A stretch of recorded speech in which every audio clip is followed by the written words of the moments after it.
Most important first 1/4 இந்த lesson மொத்தம் 4 பிரிக்கிறானே இதில் 1/4 வந்து இந்த டாபிக்.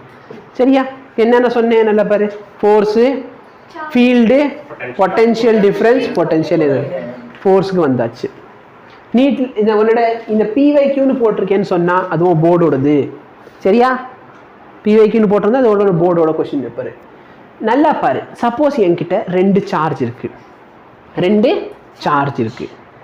அப்போ இந்த force is directly proportional to product of the charges. Force is inversely proportional to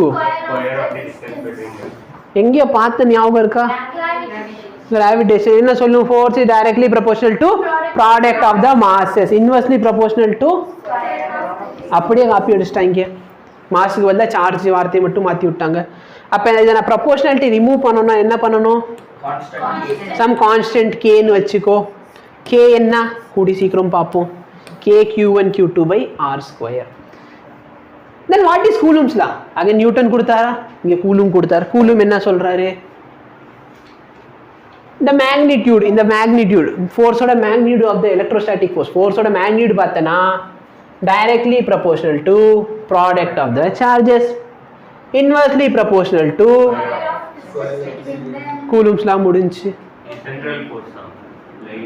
Yes, it is central force. ஏன்னா நல்லா பாரு, இங்கே ஒரு சார்ஜ் இருக்கு, இங்கே ஒரு சார்ஜ் இருக்கு. ரிப்பல் அட்ராக்ட் பண்ணோன்னா எப்படி அட்ராக்ட் பண்ணுவோம்? இப்படி அட்ராக்ட் பண்ணுவோம். ரிப்பல் பண்ணுவோம் எப்படி பண்ணுவோம்? இப்படி பண்ணுவோம். அப்படின்னா என்ன? நல்லா பாரு, இந்த லைன் 2 சார்ஜ் எந்த லைனில் ஜாயின் பண்ணியிருக்கணும் அதில் தான் அட்ராக்ஷனும் ரிப்பல்ஷனும் நடக்கும். வேற எப்படியாச்சும் நடக்குமா? நடக்கும். எப்படி நடக்கும்? நல்லா பாரு. இது பாட்டுக்கு இங்கே போயிடுச்சுன்னு வச்சுக்கோ. இங்கே சார்ஜை பார்த்தோன்னா இது பாட்டுக்கு இப்படி போகுதுன்னு வச்சுக்கோ. அப்போ அது சென்ட்ரல் கிடையாது. ஏன்னா 2 லைன் ஜாயினிங்னா என்ன? ஒன்று அட்ராக்ஷன் இப்படி பண்ணணும், இல்லை ரிப்பல்ஷன் இப்படி பண்ணணும். நான் சொல்கிறேன். சரியா? அப்போ சென்ட்ரல் ஃபோர்ஸ் இல்லைன்னு சொன்னால் அது என்ன அர்த்தம்?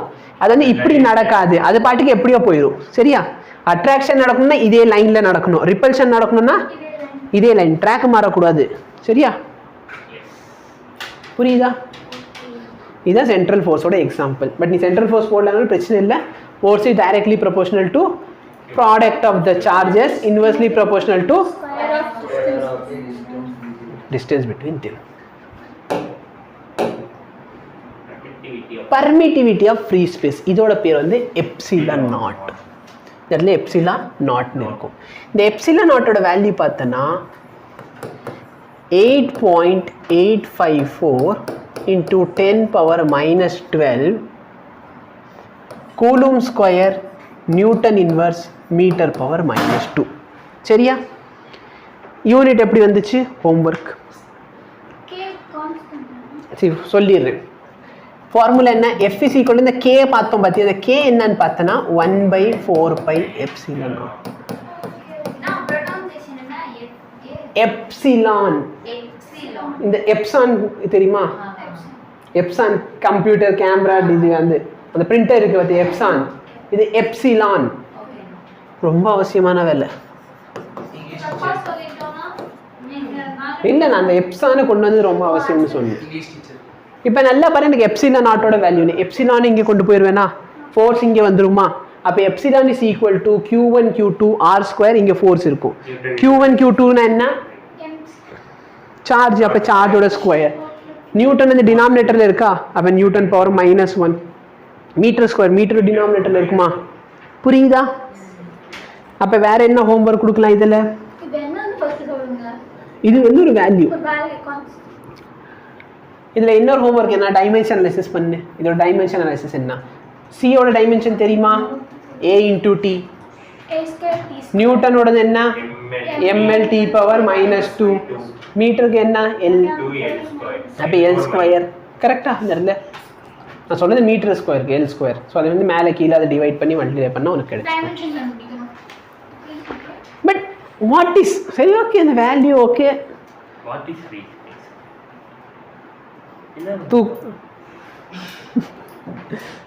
What is permittivity? அதுதான் தெரியல எனக்கு. ஓகே, வேல்யூ சொல்லிட்டீங்க. 8.854 into 10 power minus 12. ஏதோ வேல்யூ கண்ட வேல்யூ சொல்லியிருக்கீங்க, நாங்களும் அதை நம்பிட்டோம்.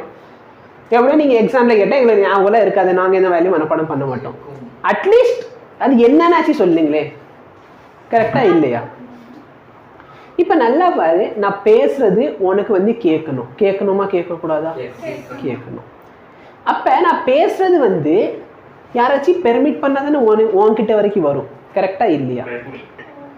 சப்போஸ் நான் வந்து மீடியம் வச்சிருக்கேன்னா அது ஒரு மாதிரி பெர்மிட் பண்ணும். சப்போஸ் நான் ஏர் வச்சிருந்தா அது ஒரு மாதிரி பெர்மிட் பண்ணும். வாட்டர் வச்சிருந்தா அது ஒரு மாதிரி பெர்மிட் பண்ணும். நான் வேக்யூம் வச்சிருந்தேன்னா அது பெர்மிட்டே பண்ணாது. கரெக்டா இல்லையா? அப்ப இதே மாதிரி சார்ஜ், இங்க ஒரு சார்ஜ் இருக்கு, இந்த சார்ஜோட மெசேஜ் இன்னொரு சார்ஜ் போய் சேரணும். அப்பதான் ரெண்டு பேருக்கு ஒரு ஃபோர்ஸ் உருவாக்கும். கரெக்டா இல்லையா? அப்ப நடுவில் இருக்கிற மீடியம் வந்து பெர்மிட் பண்ணணுமா இல்லையா? ஃபார் எக்ஸாம்பிள், நம்ம ஒரு பையன் இருக்கான், அவனுக்கு வந்து அங்க ஒரு கேர்ள்ஸ் ஹாஸ்டல்ல இருக்கிற ஒரு பொண்ணு மேல ஒரு ஆசை. இப்பதான் சம்பத் எந்திரிச்சு. இப்ப சம்பத்தா பார்த்தனா 12th ஒழுங்கா படிக்காம அங்க நடுவில் வாட்ச்மேன் வேலைக்கு போய் சேர்ந்து.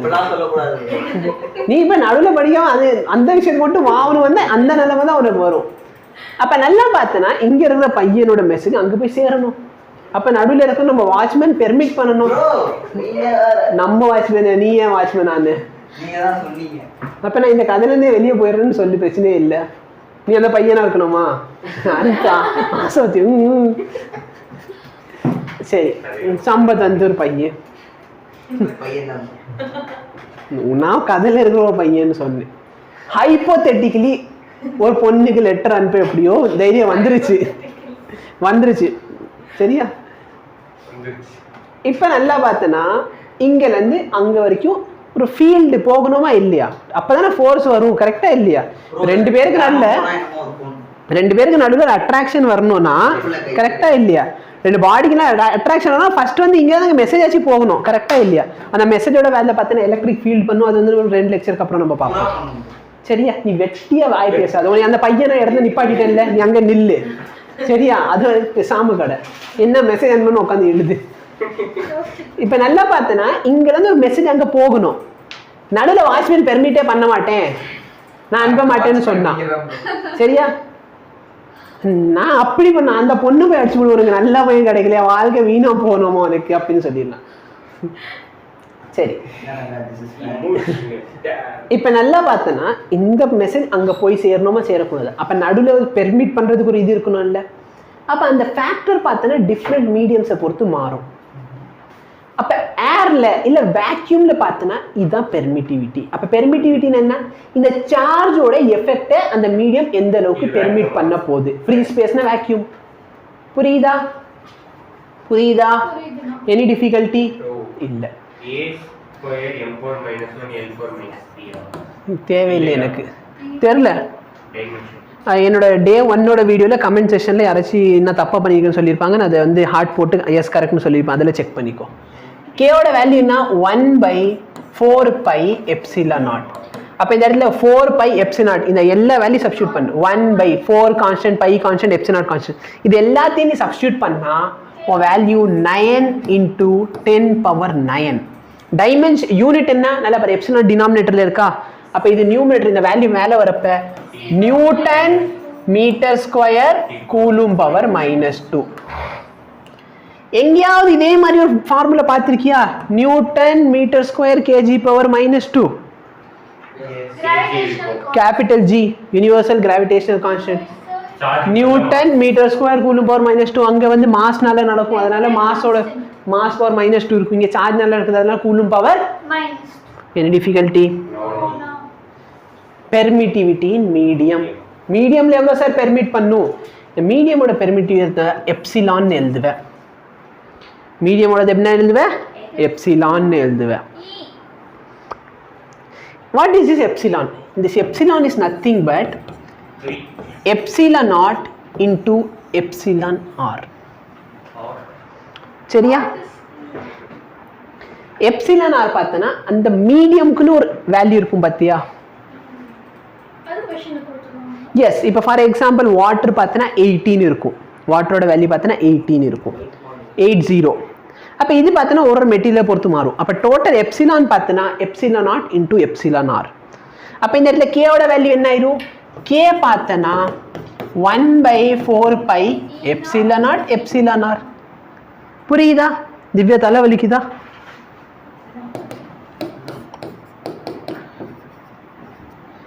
இந்த value constant into 1 by epsilon r. Any difficulty? என்ன மேடம் புரியுதா? இது பார்த்தனா அந்த மீடியமோட, அந்த மீடியம்க்குன்னு ஒரு வேல்யூ இருக்கும் சரியா. இதுதான் பர்மிட்டிவ், இது பேர் டைஎலக்ட்ரிக் கான்ஸ்டன்ட் சொல்லலாம். ஆமா 80 சொல்ற, அப்ப 80 81 என்ன அர்த்தம்?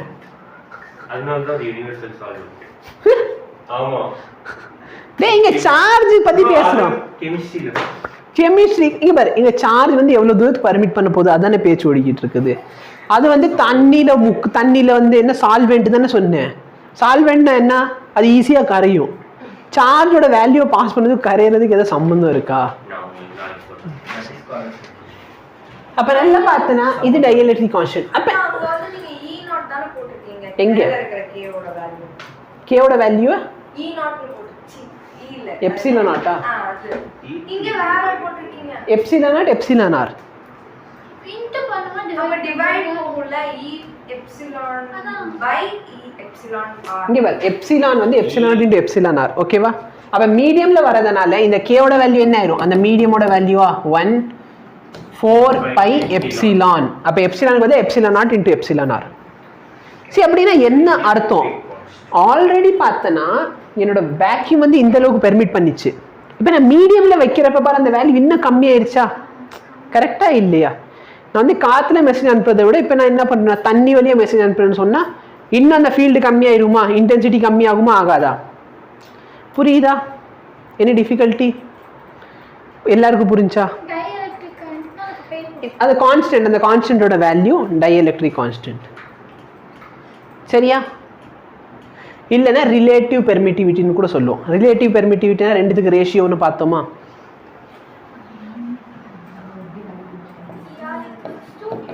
Epsilon by epsilon naught. அதனால இது பேர் ரிலேட்டிவ் பெர்மிட்டிவிட்டி. Any difficulty? அப்போ நல்லா பாரு, ஃபோர்ஸ் வந்து கம்மியாகுமா? ஃபோர்ஸும் சரி ஃபீல்டும் சரி எல்லாமே கம்மியாயிருமா? ஏன்னா மீடியமில் இருக்கனா இந்த வேல்யூ டினாமினேட்டரில் இருக்குமா? அப்போ வாட்டரில் பார்த்தோன்னா 80 டைம்ஸ் வந்து இந்த ஃபீல்டு வந்து கம்மியாயிரும், ஃபோர்ஸும் கம்மி. ரிலேட்டிவ் பெர்மிட்டிவிட்டி, பெர்மியபிலிட்டின்னு சொன்னேன்னா இல்லை அது பார்த்தோன்னா 4வது லெசனில் வரும். மேக்னெட்டிக் ஃபீல்டு எவ்வளோ வந்து பெர்மிட் ஆகுதோ அது பேர் பெர்மியபிலிட்டி. எலக்ட்ரிக் ஃபீல்டுக்கு பெர்மிட்டிவிட்டி சரியா.